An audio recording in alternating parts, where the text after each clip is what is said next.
அதாவது தமிழீழ பகுதியில் அமைந்திருக்கும் யாழ்ப்பாணத்தில் செம்மணிங்கிற ஊரில் சித்துப்பாத்திங்கிற பகுதியில் ஒரு மனித புதைகுழியிலிருந்து சடலங்கள் மீட்கப்பட்டிருக்குது. எலும்பு கூடுகள்னு கூட இருக்கலாம். பார்க்கும்போது ரொம்ப வேதனையாக இருந்தது, ரொம்ப கோரமாக இருந்தது, ரொம்ப கோபமாக இருந்தது, அதிர்ச்சி அளிக்கக்கூடிய விதமாக இருந்தது. அது அனைத்தும் தமிழ் மக்களுடைய உடல்களாகத்தான் இருக்கும் என்பது ஆணித்தரமான அனைவருடைய கருத்தும் கூட.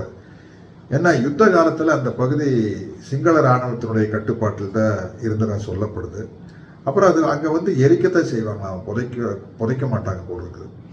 அதில் ரொம்ப கொடூரமான விஷயம் ஒரு அம்மா மகனை அணைச்சபடி ஒரு எலும்பு கூடு கிடச்சிருக்குது.